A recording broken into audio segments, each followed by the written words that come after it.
Assalamualaikum warahmatullahi wabarakatuh. Hari Minggu eh, yang luar biasa ini tanggal 19 Juli 2020. Teman-teman ketemu lagi di IG Live Series Golden Hour volume yang ke-16 ya.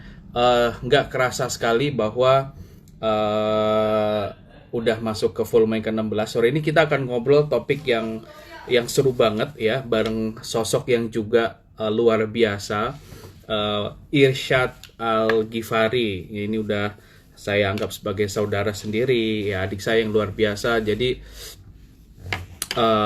kita sambil nunggu Irsyad, kita akan ngobrol tentang topik yang agak ringan ya, renyah gitu, tapi dalam ya. Kita akan bicara tentang ekonomi syariah, kita akan bicara tentang anak muda saat ini dan perspektif Irsyad sebagai seorang aktivis tentunya ya. Kita sambil menunggu kehadiran Irsyad ya, silahkan nanti kalau ada yang mau bertanya, monggo dengan dengan kolom chat ya, silahkan. Selamat sore teman-teman yang baru gabung. Kita hari ini akan ngobrol dengan Irsyad Al-Ghifari.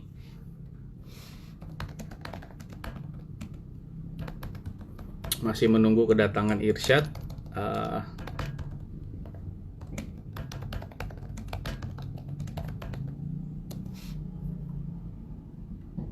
Oke.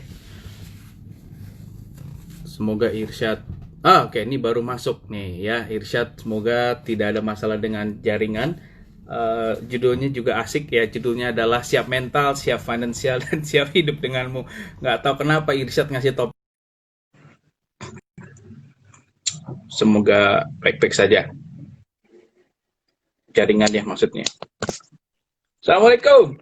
Waduh. Waalaikumsalam warahmatullahi wabarakatuh. Mas Taufan, Sehat-sehat. Alhamdulillah. Jelas ya suaranya ya? Suaranya jelas banget. Alhamdulillah. Sorry Mas, baru sampai rumah Mas. Nggak apa-apa, kita juga baru sampai rumah. Oh sama ya? Mas. Iya, sampai rumah. Jadi tadi keluar sebentar bareng istri, ketemu teman, dan sampai rumah lagi. Kita hari gini kalau pergi nggak jauh-jauh lah, yang dekat-dekat rumah aja. Sehat. Bintaro Mas. Sehat. Bintaro, daerah Bintaro. Alhamdulillah. Teman-teman, sore ini kita akan ngobrol dengan sosok aktivis dan pejuang milenial, influencer syariah. Ya benar, influencer ekonomi syariah ya. Ini luar biasa karena juga sebenarnya saya penasaran kenapa Irsyad ngasih judulnya ini gitu loh. Jadi untuk Golden Hour sendiri saya tuh ngasih topiknya, saya lempar ke narasumber maunya ngobrol apa gitu. Irsyad ngasih topiknya seperti ini. Tapi kayaknya seru sih.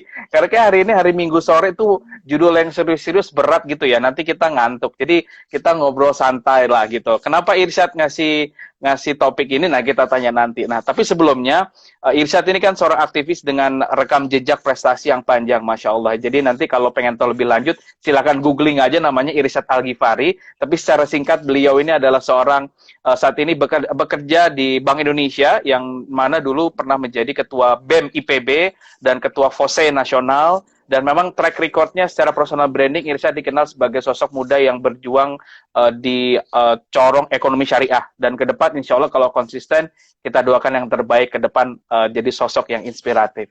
Nah makanya sebelum jadi orang penting, sebelum susah dicolek gitu ya, kita ajak ngobrol dulu nih, kita minta waktunya untuk ngasih inspirasi. Irsyad, silakan Syad. Kenapa topiknya kita sore hari ini ngobrol tentang siap mental, siap finansial, dan ini yang menggelitik sampai dikomentarin sama orang Medan ya, Desi Saragi, siap hidup denganmu. Silakan Syad. Iya baik, oke. Assalamualaikum warahmatullahi wabarakatuh. Selamat sore Mas Waalaikumsalam. Taufan dan Selamat sore. Mas Taufan, teman-teman semua. Perkenalkan, namaku Irsyad. Salam kenal buat teman-teman semua. Jadi sore hari ini kita belajar bareng. Jadi yang ngomong ini biasanya nggak lebih tahu daripada teman-teman juga. Jadi karena ilmunya masih sedikit, masih terbatas, jadi kita belajar bareng. Nah sebenarnya kenapa topiknya tentang siap mental, siap finansial, dan siap hidup denganmu? Karena sebenarnya kayak ini bakal jadi keresahan milenial sekarang nih Mas. Karena jangan sampai teman-teman tuh latah dengan tiba-tiba pengen nikah muda. Sebenarnya nggak masalah nikah muda kalau menurut perspektifku ya, maksudnya ya tapi nggak muda banget, tetapi masalahnya apakah sebenarnya kan nikah bukan masalah muda atau enggaknya, tapi siap Betul. mentalnya, siap Nah, finansialnya, bet dan siap hidup dengan enggak gitu. Karena Mas Topan asik. kan ini kan udah lebih senior nih dalam rumah tangga. Saya kan belum pernah nih. Jadi kan perjuangannya, persiapannya panjang ya Mas, meyakinkan calon Betul, mertua, betul. meyakinkan pasangannya gitu kan Mas ya. Jadi mungkin topiknya ini relate banget sama Irsa sendiri kegalauan. calonnya udah ada belum? Karena masih sisa banyak tuh bentar lagi yang baru lulus nyari calon suami yang baik dan soleh. Oh, aduh. Insya Allah udah ada mas, udah Ya, waduh. disiapin Nah, jadi lumayan pupus di atas. semua. Udah, gak usah diharapin, cari yang lagi. Nah, laki-laki baik tuh di dunia ini sedikit ya. Jadi makanya kalau ada yang baik langsung aja di apa namanya dikasih tanda di marking. Anyway, chat kalau bicara tentang apa kita bicara dari mental dulu, baru nanti ke finansial, baru yang terakhir yang ketiga. Eh, apa yang menjadi concern insight terkait dengan mental teman-teman muda saat ini? Kita kan sering bicara konteks mental health, ya kesehatan mental.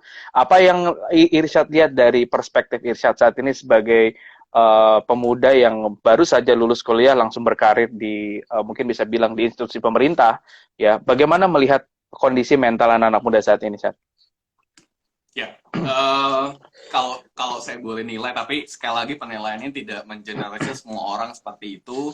Tetapi kalau Ya, ngeliat anak muda sekarang, memang adversity question-nya, daya tahan struggle-nya terhadap menghadapi masalah, terhadap menghadapi load kerja yang banyak gitu ya, maksudnya kayak mudah menyerah gitu mas, mudah hmm, mudah apa ya, dikit-dikit udah nggak sanggup, belum dicoba udah nggak gitu. Jadi ya, mental ini menurutku bukan soal umur sih mas, maksudnya mau mau umurnya sudah 20-an 5 ke atas, tetapi kalau mentalnya tidak punya kematangan secara pemikiran, tidak punya kematangan secara menyikapi persoalan, ini bisa jadi persoalan juga kalau mentalnya dipaksakan betul, benar-benar belum siap, tiba-tiba nikah. Nanti kan rumah tangganya bisa berantem gara-gara hal yang sepele, gara-gara komunikasi, betul, betul.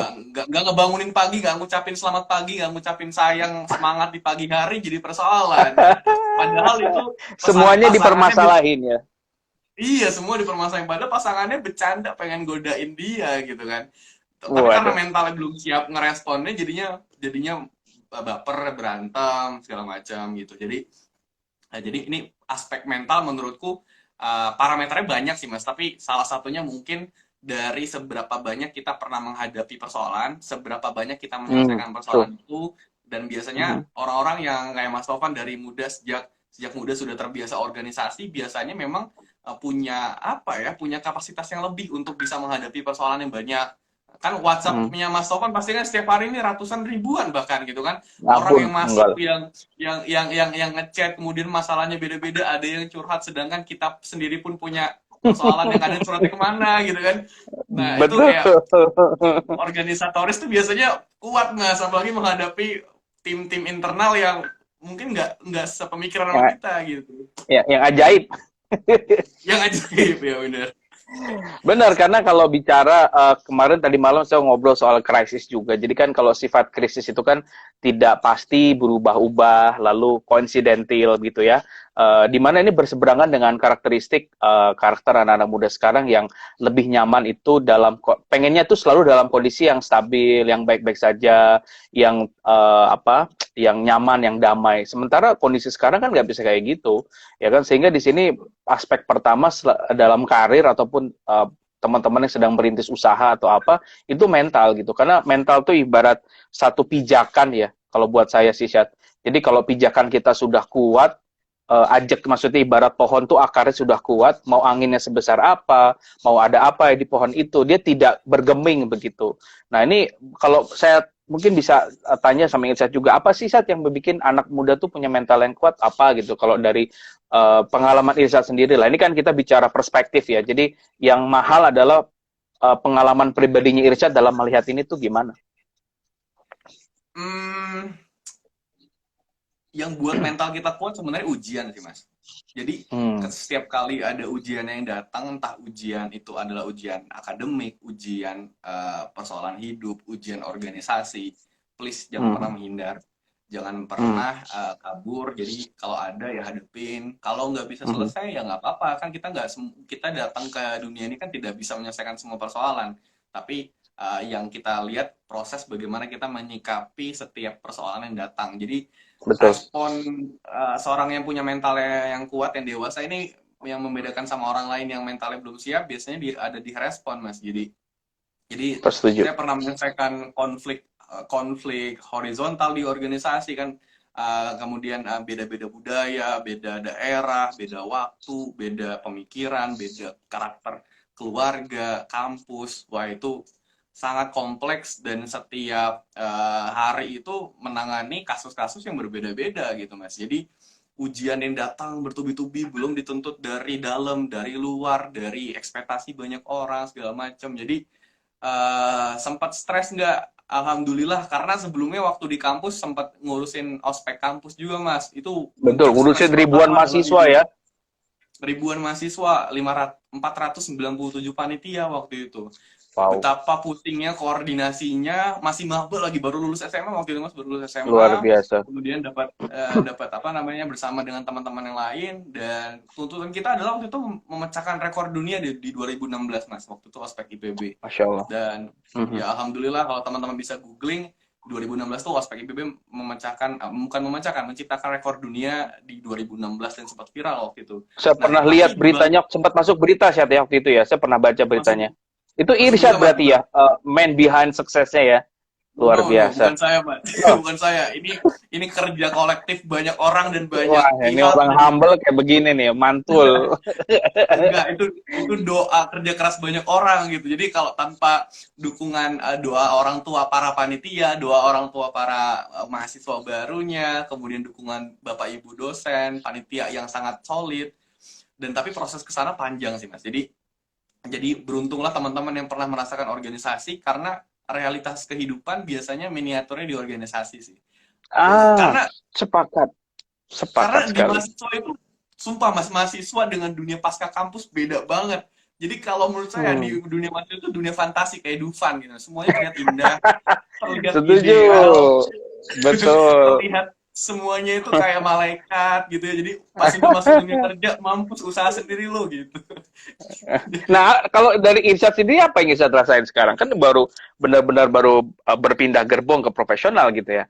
How do you feel and how you see antara yang namanya realita dengan harapan dan realita. Tentunya ketika kita berkuliah kan ada harapan-harapan tertentu. Nanti ketika kerja gitu ya, harapannya punya karirnya mulus, lalu punya atasan yang juga suportif ya, punya rekan kerja yang juga suportif. Tapi nyatanya kadang-kadang kebalikannya gitu ya. Nah, Irsyad gimana melihat ini, Syad?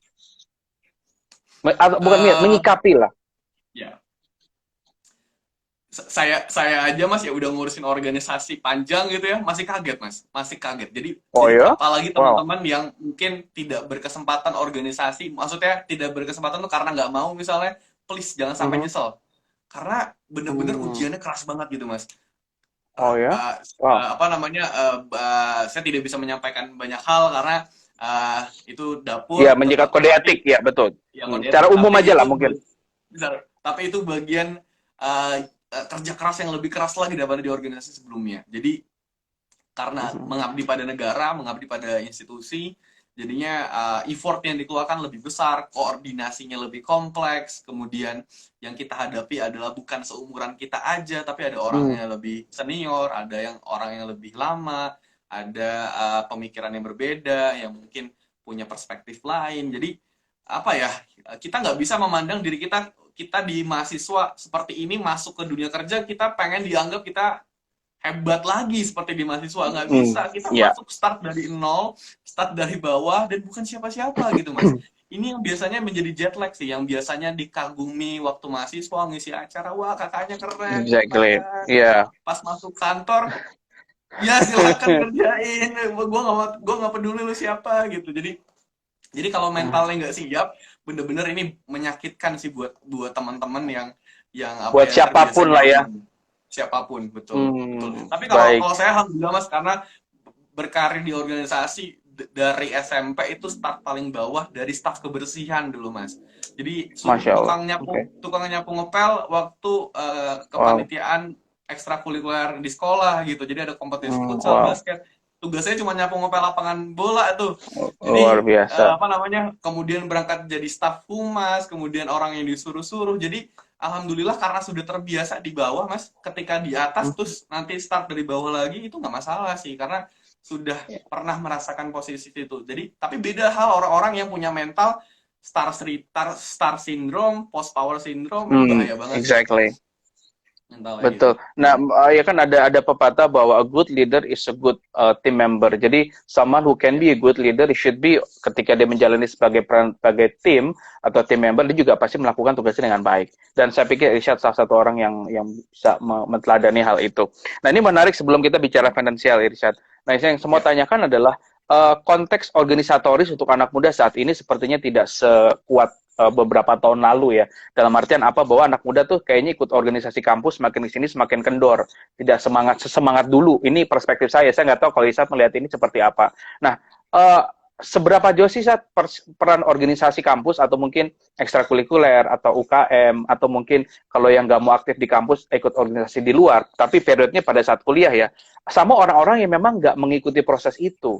Dan apa outcome-nya ketika kerja, perbedaan mentalnya itu apa aja sih? Nah, ini karena penting banget untuk teman-teman yang ngedengerin ya, khususnya nanti mahasiswa atau mungkin teman-teman yang sedang sekarang struggling sekarang. Nah, kata siapa kita nggak semangat? Nah, kan tadi kan opini pribadi, kan kita ini apa namanya berdiskusi, jadi nggak semuanya gitu ya. Jadi ada yang semangat juga masih ada. Tapi ini kalau saya lihat kenapa? Karena ada yang namanya proses distraksi. Kalau dulu tuh anak-anak muda di kampus ya menyuarakan opini kan turun ke jalan, lalu bikin kegiatan segala macam. Namun sekarang tuh ada yang namanya distraction berupa apa? Pilihan karir yang bisa membuat kemapanan itu lebih cepat dari sebelumnya. Jadi entrepreneur, jadi solopreneur, jadi selebgram segala macam. Jadi ketika dulu orientasinya sukses itu di masa depan, nah sekarang kalau bisa sukses di masa sekarang, kenapa harus nunggu nanti? Sehingga goal-goal jangka pendek seperti ikut organisasi dan lain-lain itu kadang-kadang ke distract. Nah itu maksud saya. Jadi saya luruskan nih. Nah, gimana Irsyad melihat ini? Silakan, Syad. ya, saya sependapat sebenarnya mas. Makin kesini daya juang teman-teman mahasiswa milenial tuh menurun gitu mas, menurun dalam segi daya tahan ketika mereka berorganisasi, daya tahan Oke. ketika ada tugas yang load kerjanya segala macam. Jujur mas, saya di organisasi sejak di kampus IPB sampai di FOSE, standar yang saya gunakan dalam bekerja adalah standar bekerja profesional di kantor, walaupun kita non Wow. profit organization. Jadi Apa aja saya tuh, Syad? waktu rapat di kampus, di kepanitiaan, di organisasi, 31 kali rapat kepanitiaan saya nggak pernah Oh, terlambat mas. Jadi Masya bagi Allah. saya apa namanya, kedisiplinan, on time, ini bagian dari wibawa seorang pemimpin. Jadi bahkan Hmm. saya nungguin staff itu datang. Jadi rapat biasa jam 4 sore, jam setengah 4 itu saya udah datang. Kalaupun saya agak mepet, saya ngabarin. Mohon maaf, saya masih di sini, masih ada urusan, ada mepet sebentar. Biasanya saya PC orang atau wakil ketua didelegasikan. Jadi Mhm. dikomunikasikan mas, apa aja nanti bahasan rapatnya, outputnya apa, sehingga rapat itu ada nggak adanya saya itu bisa berjalan. Karena keberhasilan seorang pemimpin itu menciptakan sistem yang matang, bukan karena figurnya mas. Kalau figurnya udah nggak Menarik. ada, Sebentar. Tadi golden ya, message tuh. Tadi golden message. Jadi something with system ya, bukan figurnya. Lanjutin. Jadi kalau ada ya, apa namanya apa tuh ibaratnya kalau stand up comedy tuh kalau yang pitch gitu, nah itu nanti saya highlight punchline. golden message gitu. Ah, punchline. Nah, kalau ada punchline saya bilangnya golden message. Lanjut, Set. Iya, iya. Jadi orang yang pemimpinnya hebat bagi saya bukan bukan hanya melahirkan pemimpin baru, tapi menciptakan sistem yang matang, stabil. Ketika pemimpin itu udah nggak ada di situ, sistemnya tetap berjalan dengan baik. Itu bagi saya itu Setuju. good leader. Bukan hanya good leader, great leader. Karena kita jangan sampai jadi good Mhm. aja, harus good to great gitu. Nah, Ya. tidak pernah terlambat, kemudian konsisten dengan pernyataan, demokratis mas. Jadi semuanya dimusyawarah. Bahkan saya pernah meminta staff saya yang posisinya paling bawah untuk mimpin rapat. Jadi saya datang situ cuma Hmm. dengerin mas. Yang mimpin rapat adalah staff Hmm. paling bawah, yang ngambil keputusan dia, tapi saya hanya peserta forum. Karena saya pengen bahwa hadirnya saya adalah mendatangkan juga peningkatan kapasitas leadership bagi orang lain. Jangan sampai Nah, Masya Allah. leadership itu dimonopoli oleh saya, jangan sampai Ya, organisasi itu jadi kendaraan politik saya. Maksudnya kendaraan politik itu kayak, gue masuk di sini menggembosi, jadi semua bekerja untuk saya, semua bekerja untuk saya setuju, populer gitu, karena saya ketua. setuju, setuju. Saya nggak pernah pengen. Makanya setiap kali ada kumpul rapat general selalu bilang bahwa kepanitiaan ini adalah sekolah kebangsaan kita bareng-bareng. Makanya kepanitiaan waktu itu Oh. disusun, didesain setiap bulan ada dialog tokoh, Mas. Ada mentorship. Bahwa orang yang datang bukan hanya capek jalanin event, bukan hanya capek menyelenggarakan acara, tapi mereka punya peningkatan kapasitas. Setelah dari kepanitiaan ini selesai, mereka masuk ke departemennya jurusannya masing-masing, mereka jadi leader, jadi wakil ketua himpunan, jadi ketua himpunan, Jadi scale jadi up dia punya kapasitas dan skill jadi set ya. skill up. Betul, tetapi memang ketidaknyamanan ini ketika kita hadir bawa perubahan, bawa kedisiplinan, bawa keteladanan, pasti kan membuat orang tidak nyaman, Mas. Kita terbiasa nyaman, santai ketika hadir dengan disiplin gitu kan, pasti ada orang yang kontra, Betul. kalau saya nggak pernah peduli soal itu karena nggak masalah, tapi someday 2-3 tahun setelah lulus kerja, lu bilang ke gue, chat makasih ya dulu udah ngasih tahu kalau dunia kerja separah ini ternyata gitu. Jadi jadi saya pengen bahwa ada legacy, ada impression ketika memimpin yang ditinggalkan, bukan hanya sekedar jabatan yang ditinggalkan gitu, Mas. Jadi kalau ngeliat anak-anak muda sekarang yang bedain organisasi apa enggak nanti di waktu di dunia kerja, strategic thinking yang tidak dimiliki oleh anak yang nggak organisasi, Mas. Jadi kalau orang yang organisasi, Menarik, golden message, strategic thinking. Karena dia bisa terbiasa berpikir sistematis, ini apa dulu ya step awalnya ya, kemudian mana key partner yang bisa dimasukkan, kemudian mana resources yang bisa dioptimalkan gitu-gitu. Jadi biasanya anak-anak yang gak organisasi atau baru berorganisasi ketika masuk kantor, biasanya komunikasinya amburadul, koordinasinya biasanya miskom, dan biasanya daya tahannya juga nggak gini, Mas, gitu. Ini menarik sekali ya teman-teman. Mungkin kita ngobrol kurang lebih 8 menit lagi untuk mental, habis itu kita bicara finansial karena mental ini menarik sekali untuk dibahas ya. Nah, yang saya mau tanyakan adalah terkait dengan leadership itu sendiri ya. Kalau kita bicara konteks leadership saat ini, bagaimana usia produktif yang saat ini juga pelan-pelan semakin mendominasi seiring jalannya waktu ke depan. Ini makin signifikan untuk membuat peran atau membuat pengaruh gitu. Irsyad melihat ini gimana sih, Syad? Fenomena generasi milenial lah ya, generasi kita lah. Saya kan milenial ujung banget gitu. Dalam menerima tongkat estafet kepemimpinan tuh saat ini seperti apa sih? Kalau saya mah ke depan pasti akan bicara di pendidikan gitu, di kampus lah, nggak kemana-mana. Tapi bagaimana dengan hal-hal lain gitu? Irsyad melihatnya dari perspektif seorang aktivis mungkin ya. Kira-kira gimana, Syad? Jujur sebenarnya kita sekarang di kondisi darurat dan krisis leadership sih, masih di milenial di negara ini. Apa ya? Kalau kita tanpa sadar kan generasi kita sama dulu kayaknya semakin menurun ya, Mas. Kayak kualitas orang-orang zaman dulu, kualitas pemimpin di masa lalu kayaknya besar banget gitu. Kalau kita lihat tokoh-tokoh dunia hari ini sampai hari ini masih dikenang gitu. Dan milenial ini kecenderungannya apa ya, diajak berpikir serius dikit, diajak berpikir besar kayak mikirin negara, itu dianggapnya aneh gitu, Mas. Kita dibully, kemudian apa sih lu nggak jelas, segala macam gitu. Kemudian yang sangat kentara ya tadi, daya tahan mereka terhadap tanggung jawab organisasi kerjaan itu banyak banget yang saya melihat mental health ini beneran jadi masalah gitu, Mas. Bahkan bukan hanya orang-orang yang tidak tahan terhadap organisasi di kampus, orang-orang yang biasanya shining, kemudian dapat penghargaan sana sini, juara lomba, tapi usianya masih muda. Misalkan dia baru semester 3, Mas, dia udah sampai mewakili Indonesia di PBB, kemudian juara ini, juara itu. Banyak banget yang ngerasa mereka itu ini real life, ini contoh kasus yang nyata, Mas. Kayak kehilangan arah, jadi kayak apalagi yang mau gue capai ya, kayak udah semua deh. Terus kemudian karena terlalu cepat, jadi saya selalu bilang sama adik-adik kelas saya di PB, atur ritme prestasi kamu. Kalau bisa 1 tahun cuma sekali cukup. Jangan sering-sering. Karena kalau kamu terbiasa di lingkungan yang semuanya mengapresiasi kamu, mendukung kamu, nanti kamu hadir pada lingkungan yang tidak sama sekali suportif, bahkan cuek dengan kehadiran kamu, nanti kamu kaget. Nanti kamu ngerasa, Hmm. apa ya, ya tadi mas, penyakit star syndrome itu dahsyat banget buat menyerang mental sih. Terutama bagi orang-orang yang sukses di dunia mahasiswa, belum tentu sukses di pasca kampusnya. Kalau dia tidak prepare masalah dari efek star syndrome ini sih mas.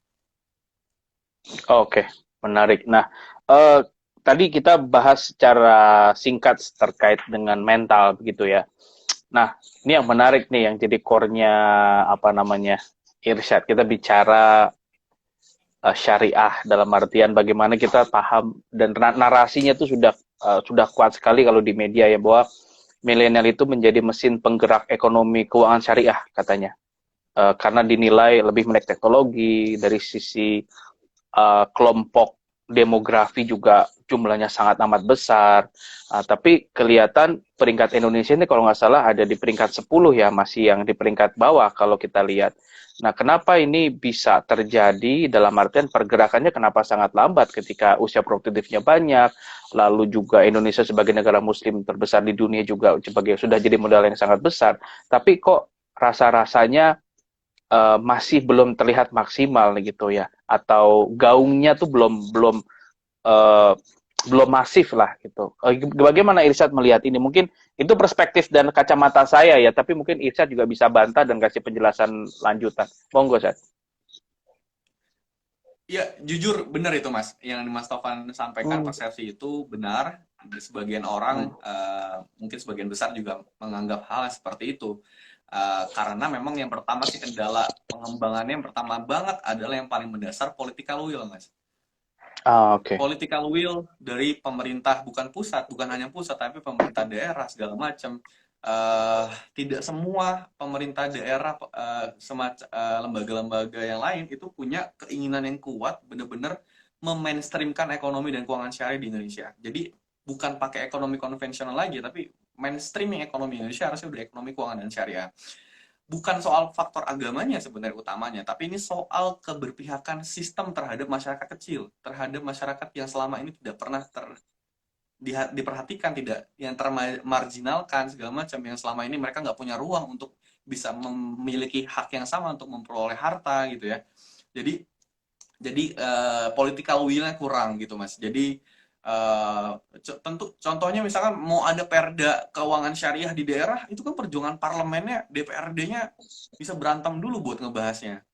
Meskipun misalkan dia partai Islam, bisa juga Ya, dia nggak setuju betul. ekonomi syariah gitu. Jadi masyarakat kita sebenarnya udah menanti-nanti, sudah sangat nggak sabar, sudah sangat menunggu regulasi-regulasi yang suportif terhadap pengembangan itu. Beda hal dengan Malaysia, Mas. Kenapa Malaysia itu bisa leading lebih dari 10 tahun keuangan syariah terbaik di dunia? Karena memang mereka Untuk bergeraknya itu syariah ya, ekonomi syariah terbaik ya. Salah satu yang iya, terbaik.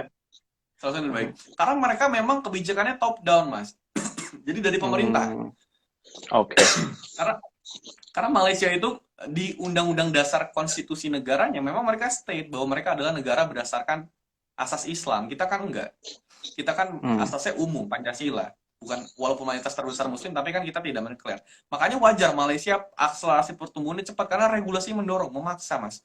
Memaksa orang bayar zakat wajib gitu ya. Jadi bahkan kalau Arab Saudi itu Mas, kalau Mas Taufan warga negara Arab Saudi mau ke Amerika Serikat misalkan, kalau Mas Taufan belum bayar zakat, itu nanti pas imigrasi checkingnya, nanti ketahuan tuh. Mas Taufan belum bayar zakat di ini, nanti Hmm. paspornya diblokir, Mas. Jadi nggak bisa terbang. Wow. Wow. Gitu. Jadi Oke. sampai semasif itu. Coba bayangkan kalau seandainya pemerintah memaksa ASN, seluruh warga negara, wajib bayar zakat kayak wajib bayar pajak, itu ada potensi 237 triliun per tahunnya uang negara yang akan masuk untuk membiayai perekonomian, Mas. Itu di luar utang. Itu baru zakat. Belum wakaf potensinya itu lebih dari 1.000 triliun. Jadi bayangkan kalau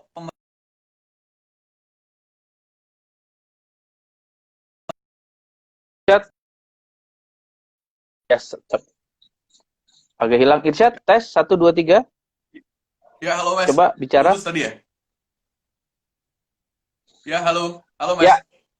Nah, udah. Oke. Oke. Dah. Lanjut, Sat. Ya, gitu. Jadi pertama political will Mas. Yang kedua eh ini bidangnya Mas Tovan nih, komunikasi publiknya Mas. Komunikasi publiknya, eh, kalau saya lihat, halo, halo, halo Mas. Irsyad, halo. Nah, sudah, Ya, sudah. Lanjut, Syad. Tes. ya sebentar ya Mas, sebentar. Ya, ya, silakan, silakan. Ya, halo, halo, halo. Dah, sudah clear, sudah clear.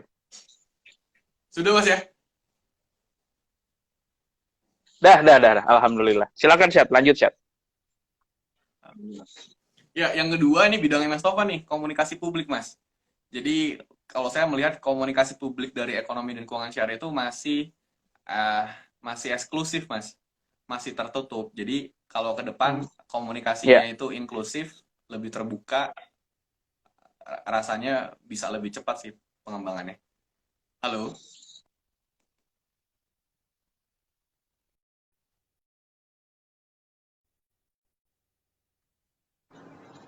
Oh, terputus. Oke, nggak apa-apa. Oke, teman-teman, selamat sore. Terima kasih yang sudah gabung. Ada kurang lebih 15 orang. Seperti biasa, ini kendala teknis ya. Selalu terjadi seperti ini. Kita akan undang kembali Bung Irsyad. Ini lagi suruh-suruhnya ngomongin keuangan syariah. Ya, terputus ya. Uh, Oke, semoga bisa terhubung teman-teman. Jangan kalau yang sedang dengerin, kalau boleh tetap bertahan karena ini lagi seru banget perbincangannya. Masih menunggu Irsyad masuk kembali ke forum ini. Kita lagi bahas tentang siap finansial dan siap hidup denganmu. Kita baru tahap di siap finansial itu sendiri ya. Kita masih menunggu Irsyad kembali bergabung bersama kita. Mungkin bisa di kolom chat teman-teman dari mana aja nih, kota-kotanya dari mana aja, dan kegiatannya apa aja sekarang. Selamat datang di Golden Hour Talks volume 16. Hari ini adalah diskusi yang pertama. Nanti setelah maghrib saya akan ngobrol dengan Tasya Nur Medina. Malam ngobrol tentang cerita hidup Eyang Habibie dengan Mas Ahmad Aditya yang merupakan cucu dari almarhum Presiden B.J. Habibie ya. Bicara tentang cerita inspiratif yang Rudi dari perspektif seorang menantu tuh menarik sekali. Oke, coba mudah-mudahan Irsyad bisa kembali bersama kita. Kita coba undang lagi karena ngobrolnya lagi seru banget.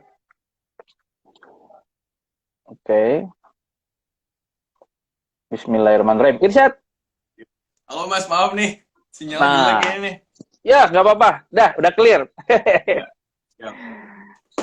Ya, Lanjut, Syad. Lanjut. siap Mas. Ya tadi yang pertama political will, yang kedua komunikasi publik, kemudian Iya. yang ketiga sebenarnya adalah harmonisasi antar lembaga sih Mas. Jadi perlu bukan hanya komite, kan sekarang ada Komite Nasional Ekonomi dan Keuangan Syariah. Kalau menurut Betul. saya ada semacam kayak gugus tugas Mas, bukan hanya COVID gugus tugasnya, tapi gugus tugas ekonomi syariah yang punya power lebih kuat daripada sekedar komite. Karena kalau komite itu sifatnya hanya advice, kemudian hanya nanyain, tapi kalau ada badan, ada otoritas, itu bisa lebih kuat dan lebih kenceng powernya Mas gitu.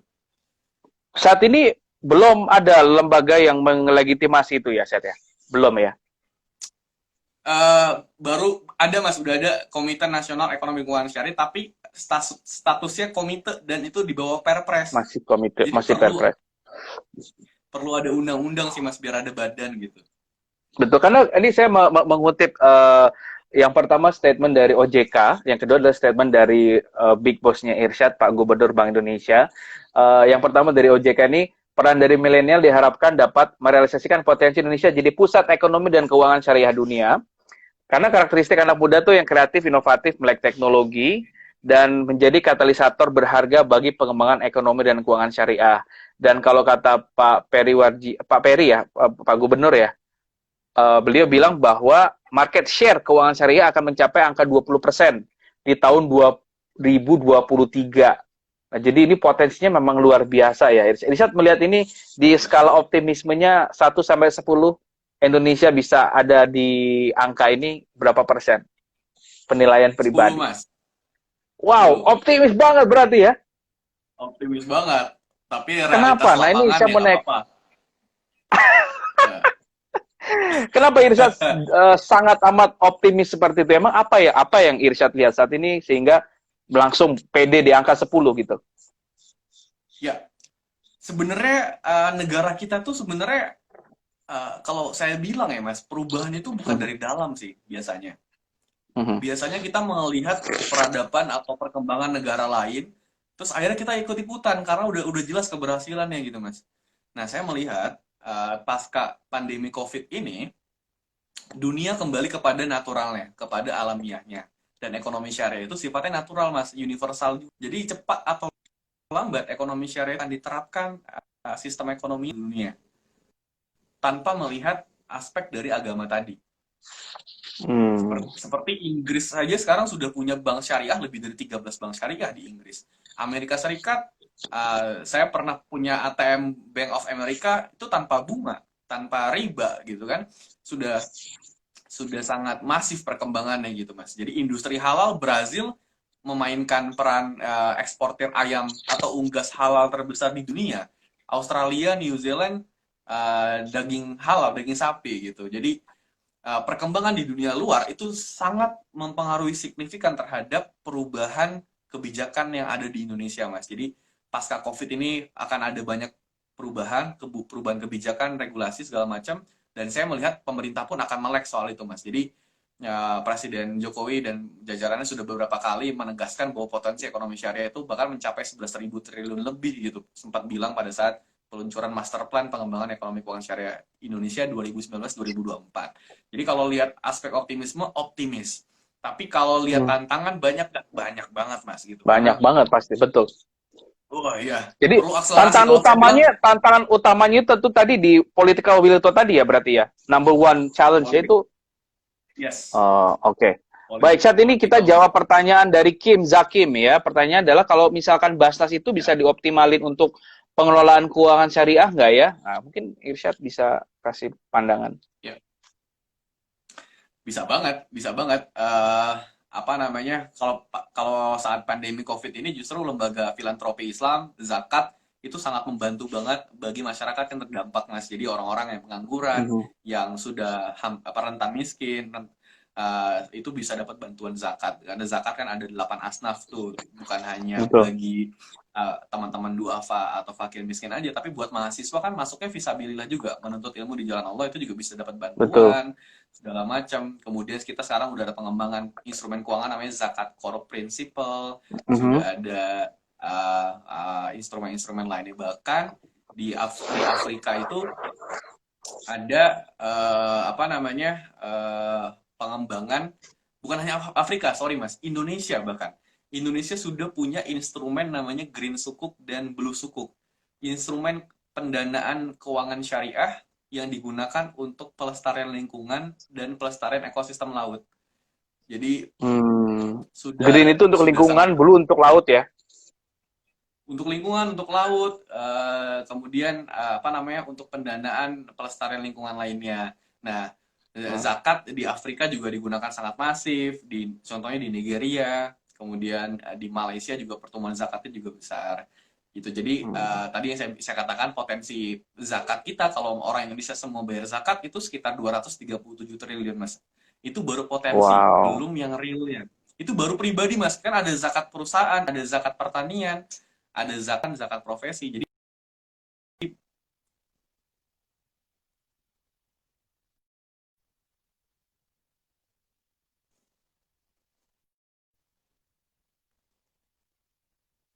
ya. Halo.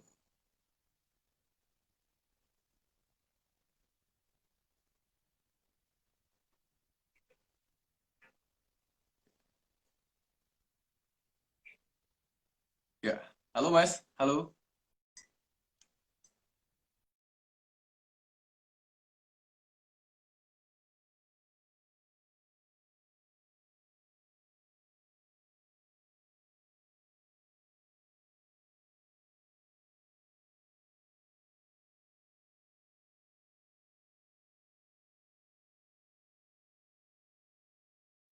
Oke, Irsyad, apakah bisa mendengar suara saya? Karena Syad, are you there? Can you hear Ya. my voice? Bisa? Halo Oh, Mas. bisa ya.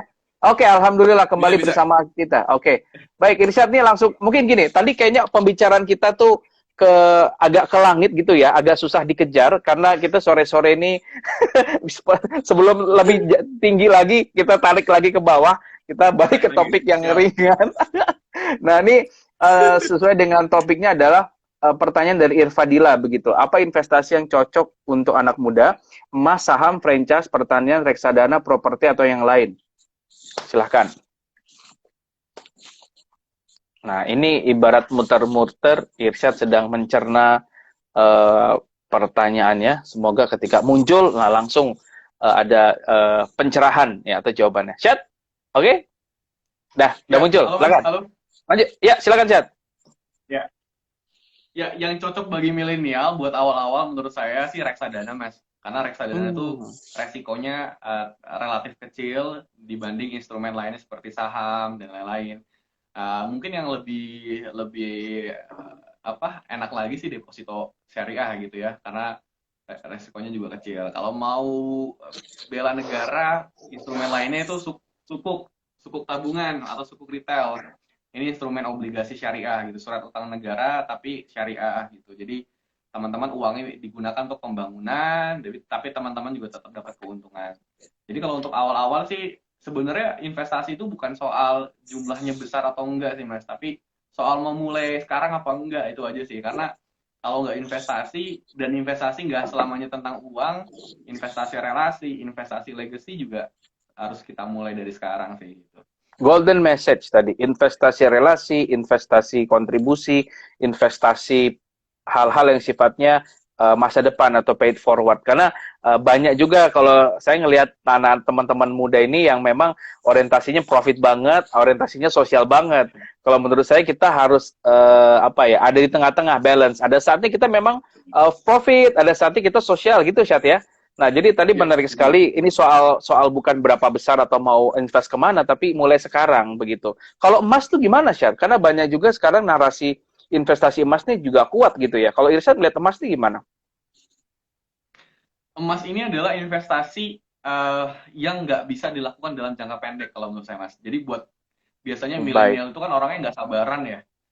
Pengen investasi, mana kok returnnya nggak gede-gede nih. Jadi teman-teman banyak mispersepsi soal investasi juga. Jadi jangan pernah berharap kalau investasi itu cepat kaya. Nggak ada investasi yang cepat kaya. Cuman ngerampok negara, narkoba yang bisa cepat kaya gitu, Mas. Investasi nggak bisa cepat kaya. Ngerampok negara, narkoba ya. Iya. Tetapi investasi bisa kaya, iya. Tapi kalau cepat kaya, enggak. Saya pastikan nggak bisa. Nah, emas ini bagi investasi yang sangat cocok dan tepat banget buat orang-orang yang sabar dan yang ingin mempersiapkan masa depan, Mas. Karena emas ini semakin tahun bertambah itu akan selalu tumbuh nilainya. Akan selalu, sekarang aja emas itu udah sekitar 800 sampai 900 ribu per gram ya kalau saya nggak salah, Mas. Dulu berapa? Betul. Mungkin zaman Mas Tovan masih kuliah, masih SMA, itu Mas mungkin masih puluhan ribu ya Mas dulu ya. Mungkin. Iya. Betul. Masih puluhan ribu, masih ratusan ribu awal, mungkin sekarang aja udah tinggi banget. Jadi cocok banget buat orang-orang yang sabar. Ya, kembali. Silakan lanjut, Syed. Iya, gitu. Jadi cocok Mas investasi buat orang yang mempersiapkan jangka panjang, dan investnya kalau emas jangan tanggung-tanggung, harus besar sih kalau menurut saya. Karena ini buat pegangan, misalkan mau investasi logam mulia Antam misalnya, ya udah investnya 50 gram, 100 gram, tapi yang benar-benar disimpan itu. Jangan dikolak-kulik. Jangan dicairin. Betul. Ya baru investasi sebulan udah cair Mas, ya iya, rugi lah pasti. Cair terus jalan-jalan gitu ya, tipikal ini banget lah kita. Oke, untuk Mas Ilham ini ya, insya Allah kita akan selalu simpan dan akan ada di feed saya dan bisa di-download nanti. Apalagi sosoknya juga inspiratif nih, luar biasa. Syad, kita ngobrol terkait dengan kenapa di istilah sisa hidup denganmu, siap hidup denganmu, Syad. Emang Irsyad udah siap?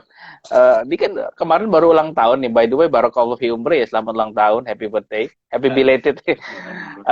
Kenapa udah mikirin judul ini, Syad? Kenapa ada istilah siap hidup denganmu tuh? Mungkin penekanannya kan sekarang banyak juga anak muda yang mau nikah muda, apalagi zaman pandemi ini nikah murah katanya kan. Jadi latah gitu. Silakan, Syad. Jadi slogannya nikah muda, mudah, murah gitu Mas ya. 3M.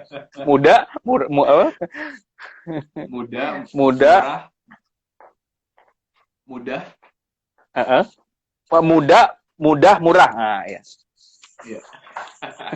Nah, Lanjut. sebenarnya menggelitik sih Mas. Kalau saya pribadi tipe orang yang tidak suka ikut arus-arus tren, ikut arus perkembangan yang lagi hit segala macam. Sukanya anti mainstream sebenarnya Mas. Tapi kalau hal yang Iya. mainstream yang bagus, baik, sebenarnya nggak apa-apa gitu. Tapi banyak Hmm. banget yang akhirnya latah, capek kuliah, nikah aja dah gitu kan. Jadi kayaknya nikah itu menyelesaikan semua persoalan gitu Mas. Padahal kan nikah Yes. itu kan juga bagian dari persoalan baru yang harus kita siap untuk menghandle ya, siap Betul sekali. mentalnya. Iya, jadi agak kesel aja ngelihat anak-anak muda yang capek kuliah tugas banyak pengen nikah aja deh gitu. Jadi nikah Dan tuh itu beneran ada yang ini nikah kayak juga ada gitu. Nggak asal ngomong, mereka tuh beneran mau gitu. Ya nggak beneran sih? ya. Iya, Iya beneran. eksekusi gitu. Iya. Iya. Jadi bagi saya ini hal yang krusial dan mungkin ini harus terus kita campaign bareng-bareng. Bukan soal umurnya, nggak masalah nikah usia 20 tahun, 21 tahun nggak masalah. Kalau well prepare, kalau segala aspek sudah dipersiapkan, sudah diperhitungkan, jangan sampai latah aja gitu kan. Karena Rasulullah juga dulu nggak nikah muda juga banyak terjadi, nggak masalah juga. Karena tapi orang zaman dulu kan mentalnya beda sama yang sekarang Mas, lebih Hmm. dewasa, lebih matang, badan postur tubuhnya pun besar-besar zaman dulu kan, lebih mature lah. Walaupun usia masih 15 tahun. Tapi kan hal sekarang beda gitu. Maksudnya nanti berantem sama suaminya karena masih muda, ngambek pulang ke rumah orang tuanya, terus tidur sama ibunya kan, jadi repot. Nanti finansialnya nggak terbuka sama pasangan, akhirnya berantem gara-gara minjem uang 100.000 nggak dibalikin. Jadi jadi jadi jadi bagi saya poin substansinya bukan menolak nikah muda kalau saya, tapi prepare bahwa pernikahan itu hal yang sakral, hal yang serius, yang persiapannya nggak bisa dalam waktu singkat gitu Mas, jadi panjang. Menarik. Nah, sekarang kita mundur lagi ke finansial. Idealnya kalau kita bicara tabungan itu berapa persen saat komposisinya di kondisi saat ini begitu. Apalagi kalau kita lihat ya, ini juga fenomena yang sedikit mengejutkan. Banyak kawan-kawan terutama saya yang ada di inner circle dekat saya yang saya pikir tidak akan kena dampaknya layoff gitu ya. Tapi belakangan itu mereka pada kontak untuk minta pekerjaan gitu. Saya kaget sekali ya. Jadi dalam artian oh ya, yang saya lihat kayaknya baik-baik aja finansialnya, tapi kok baru berapa bulan ini langsung langsung kerasa begitu ya kan. Jadi apa ya, bagaimana sih sebenarnya uh, kebijaksanaan mengelola keuangan itu harusnya seperti apa sih dari perspektif Irsyad, terutama yang memang sedang fokus di keuangan saat ini. Dan ini akan menjadi insight yang sangat berharga buat teman-teman yang akan mendengarkan ini ke depan. Karena nggak kerasa diskusi kita kurang lebih tinggal 13 menit. Nah, jadi bagaimana 13 menit ini kita manfaatkan maksimal untuk bicara bekal finansial dari seorang Irsyad. Silakan, Syad. Ya ini harusnya yang jawab Mas Taufan ya, karena udah lebih Enggak. panjang pengalamannya soal finansial, kalau saya orang baru kan. Tapi mungkin saya jawab perspektif dari finansial, keadaan keuangan dari orang yang masih single kali Mas ya. Boleh. Karena kalau yang udah rumah tangga kan saya nggak bisa jawab karena nggak punya Iya. pengalaman itu gitu. Bukan nggak punya, Nah, belum. ya belum. Nah, apa namanya? Uh, ini yang biasanya dihadapi milenial, Mas. Jadi baru pertama kali kerja, dapat gaji pertama, bawaannya pengen hura-hura, pengen senang-senang, pengen Betul. nikmatin kebebasan hidup yang akhirnya dicapai setelah puluhan tahun hidup, gitu kan. Makanya gaji pertama biasanya habis segala macam. Tapi kalau saya punya perspektif yang beda sih, Mas. Jadi setiap bulan, alhamdulillah sampai hari ini udah bulan ke-6 saya bekerja, itu bisa saving setiap bulannya di atas 90%. Jadi Wow, gaji, 90%, iya, Syad. iya Mas, Keren. betul. Jadi Wow. apa namanya, diakalinnya banyak cara. Pertama, saya punya 2 rekening. Ini udah selalu saya pakai dan saya bicara kemana-mana. 2 rekening, rekening buat kebutuhan sehari-hari yang ada mobile banking, sama rekening tabungan yang nggak boleh ada mobile banking, dan kalau bisa cari banknya yang bank sulit aksesnya buat kita narik uang gitu. Jadi setiap kali gajian langsung pindahin alokasinya. Nah, kemudian yang kedua, ini hidup secara efisien, Mas. Jadi kalau saya sebelum pandemi kan ke kantor kerjanya. Nah, ke kantor itu saya biasanya naik busway, Mas. Baik.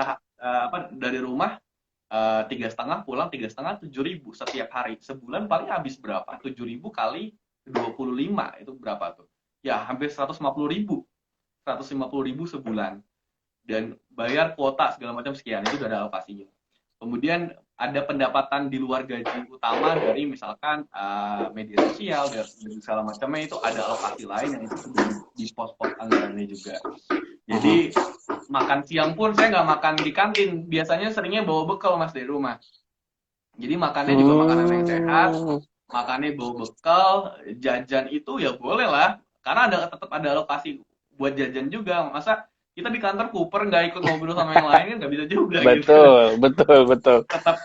Tetap sosialisasi, tapi seminggu ya sekali lah, 2 kali lah ikut nongkrong, ikut makan di kantin kantor segala macam, itu nggak apa-apa. Tapi kalau tiap hari, kalau bagi saya, karena saya mikirkan masa depan yang ada perencanaan yang harus dikejar, harus lebih ketat, Mas, buat ngatur keuangannya. Biasanya alokasinya kalau normalnya adalah 50% buat saving, buat tabungan. Tapi kalau kondisinya sekarang seperti ini, saran saya sih 60% buat saving, kemudian utang tidak boleh, atau cicilan tidak boleh lebih dari 30% dari total pendapatan setiap bulan. Kalau utang kita lebih dari 30%, kesulitan bayarnya tinggi. Makanya kan sempat viral tuh, Mas, gaji 80 juta cuma sekian. Iya, jadi cicilannya ini apalagi Covid, habis itu minta bantuan pemerintah. Masa gaji 80 dapat bantuan pemerintah, kan sulit juga mikirnya, kan orang kaya gaji 80 juta gitu. Gagal paham saya juga, Syed. Jadi saya sebenarnya melihat, sebenarnya bukan soal berapa gaji kita, tapi seberapa disiplin dan komitmen kita buat ngatur cash flow-nya sih, Mas. Jadi buatnya milenial punya masa depan, punya perencanaan, ketat dulu. Kalau udah seusia Mas Tovan, Mas, sekarang mah udah, ya insya Allah alokasi porsi yang lain lebih besar lah daripada pengetatan anggaran gitu kan. Karena sudah mencapai next level dan step berikutnya dalam kehidupan. Tapi kalau kita yang milenial, kalau teman-teman lu pengen punya rumah sebelum before 30 gitu ya, jadi memang harus effortnya keras sih, Mas, buat ngatur keuangan gitu. Ya, menarik. Tadi insight-nya pendek tapi padat banget. Nah, ini masih ada 7 menitan lagi. Ada yang nanya, boleh ya? Mungkin out of topic sedikit, tapi kayaknya kita perlu untuk jawab juga karena mungkin akan membantu banyak. Chandra Raharja, mohon maaf Kak, saya ingin bertanya apakah seorang introvert itu bisa menjadi pribadi yang sukses? Nah, ini pertanyaan yang mungkin saya sering temukan juga di beberapa forum. Nah, tapi kan jawaban Irsyad juga ada, mungkin ada insight yang lain terkait dengan hal ini. Silakan. Bagi saya pribadi, kesuksesan itu standar dan ukurannya bukan introvert, extrovert, ambivert. Karena mau extrovert, mau introvert, mau ambivert, punya kesempatan yang sama untuk sukses. Jadi, dan sukses juga definisinya balik ke masing-masing individu. Kalau saya melihat sukses itu bukan banyaknya materi, bukan banyaknya penghargaan yang kita terima, bukan seberapa populer kita di dunia media sosial, seberapa populer kita di banyak orang. Tapi sukses itu bagi saya sederhana, dan setiap orang tuh beda-beda. Jadi kita sebenarnya sudah tertipu sama dunia sejak kecil kali, Mas, ya. Kita udah di framing sama sistem kehidupan, saya nggak tahu dari mana sistemnya. Kayak orang cantik itu ukurannya adalah Barbie gitu, makanya ada boneka Barbie. Pokoknya cantik tuh Barbie, tinggi, putih, badannya bagus, langsing. Padahal kalau kita ngelihat orang yang, maaf, saudara kita yang kulitnya agak gelap misalkan, kan kita nggak pernah bilang dia cantik. Otak kita berpikir bahwa dia sampai kapanpun tidak cantik gitu kan.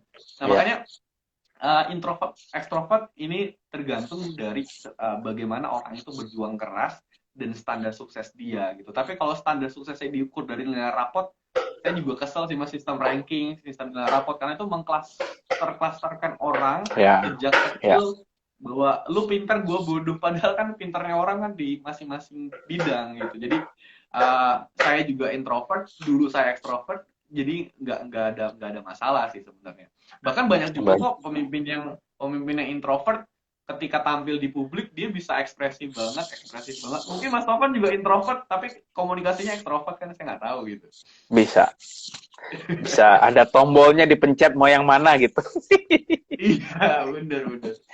Nah, Masya Allah, ini kan tinggal 6 menit lagi. Ini biasanya di 6 menit terakhir ini kita bicara apa ya, the real golden message ya, ringkasan dari diskusi kita hari ini berkaitan dengan siap mental, siap finansial, dan siap hidup denganmu. Silakan Irsyad, what is your Ya, golden message? Pesan pentingnya apa dari pertemuan kita sore hari ini? buat dapetin mental yang siap, teman-teman, ini nggak ada yang instan, nggak ada yang singkat, nggak ada yang prosesnya singkat dan cepat. Siap mental ini sampai kita meninggal, mental selalu diuji. Nggak ada orang yang apa namanya pemimpin besar di dunia ini yang langsung lahir, kemudian stepnya lompat-lompat tiba-tiba sukses jadi presiden, jadi apa, nggak ada. Semuanya berjuang dari proses kehidupan yang keras. Jadi mental ini bagian dari proses ujian yang sebenarnya nikmat banget. Kalau di jalan yang ngeluh sih ngeluh, iya banget. Tapi Ya, kalau kita nggak berjuang keras, nggak keras terhadap diri kita, nanti dunia akan keras sama kita. Dan betul. finansial, kalau ngejarnya hanya harta, hitung-hitungan matematika dengan gaji di atas UMR dikit, sampai meninggal pun, kita mungkin tidak akan pernah bisa beli rumah. Tapi finansial, hitungan matematikanya Tuhan, matematikanya Allah ini sangat luar biasa, Mas. Saya merasakan sendiri betapa dahsyatnya magnet rezeki, betapa dahsyatnya sedekah gitu, Mas. Mungkin Masya kalau Allah. boleh sharing sedikit, mudah-mudahan tidak ria. Jadi baru banget ngasih ke orang yang membutuhkan, 2 hari berikutnya tiba-tiba Allah langsung Di balas, langsung quote instan. ada kuasitan 10 kali lipat dari yang saya kasih, Mas. Allahu Dan Akbar. itu bukan sekali, dan itu sering banget terjadi. Wow. Bahkan apa namanya, ini buat live Instagram Mas Tovan, saya beli HP baru, Mas. Karena HP yang lama tuh panas, jadi Oh, nggak kuat Masya buat Allah. live Instagram. Iya, Mas. Punten jadi ngerepotin Nggak gue. apa-apa, Maaf, enggak. Ini juga maafin. buat ke depan. Ini HP yang lama, Mas. Jadi panas Oh, kadang-kadang. siap, Nah, hatur nuhun. tapi poinnya adalah saya baru beli HP, tiba-tiba sampai akhir Agustus udah ada undangan ini itu segala macam. Allah tambah rezekinya bahkan melebihi dari harga HP yang saya beli, Mas. Allahu Itu Akbar, Masya Allah. karena dari sedekah tadi.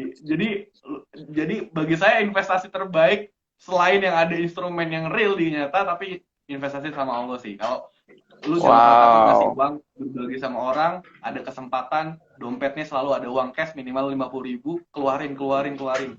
Nanti rezeki itu akan balik, nggak selamanya bentuknya uang. Jadi Masya Allah. mentalnya dapat, ketenangan hati karena kita berbagi, Allah. finansialnya dapat, dipenuhin. Karena jujur, mau sampai meninggal, mau sampai kapanpun, kalau gaji di atas UMR dikit nggak akan pernah bisa beli rumah. Tapi kalau Betul keyakinan sekali. kita diserahin sama yang punya kehidupan, saya Allah. nggak pernah takut hidup miskin dan hidup terlantar sih. Jadi akhirnya Masya kita Allah. bisa siap hidup. Nah ini Irsyad kepo sedikit, kalau Irsyad sedekahnya tuh apa? Biasanya untuk sedekah itu lewat platform atau mungkin langsungkah ke anak yatim gitu, atau mungkin karena sibuk apa gitu? Karena itu bobot saluran sedekahnya sama kan gitu ya. Itu kalau boleh tahu Irsyad lewat mana, kebiasaan lewat sedekahnya lewat apa? Ya, saya biasanya transfer m-banking, Mas, atau langsung. Jadi kadang-kadang kalau lagi ada apa namanya, di dompet ada uang disisain yang harusnya bisa beli makanan, udah keluarin aja lah. Ada teman-teman di pinggir jalan sama bapak ibunya anak kecil lagi duduk, Keluarin lagi aja lah apa, gitu ya. jadi udah kasih aja. Abis itu lupain, Mas, jangan pernah ingat. Saya tuh Ya ingat lupain. kenapa tiba-tiba pernah ngasih, karena Allah jawabnya 10 kali lipat, Mas. Jadi saya ingat. Dan baru cuma Sebelumnya 2 hari, lupa. cuma 2 hari Cuma lagi 2 hari. selangnya. Cuma 2 hari. Ya, Padahal doanya cuma, ya Allah semoga rezekinya berkah dan lancar terus, tambahin terus. oh, Dibalas langsung, Mas. Jadi buat oke. teman-teman, ini memang nggak rasional ya, nggak bisa dijelasin lewat jurnal gitu ya. Jadi please ini praktekin sendiri.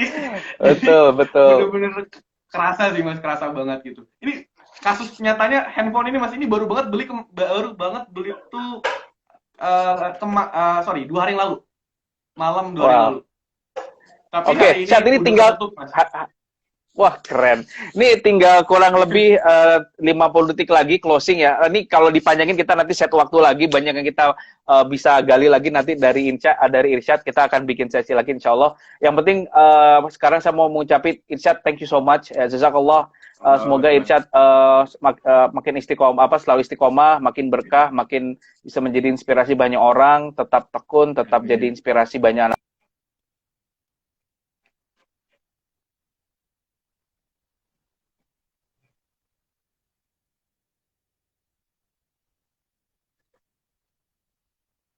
Muter-muter, mungkin karena handphonenya terlalu bagus. Oke, Zat. Assalamualaikum. Kita lanjut lagi di sesi selanjutnya.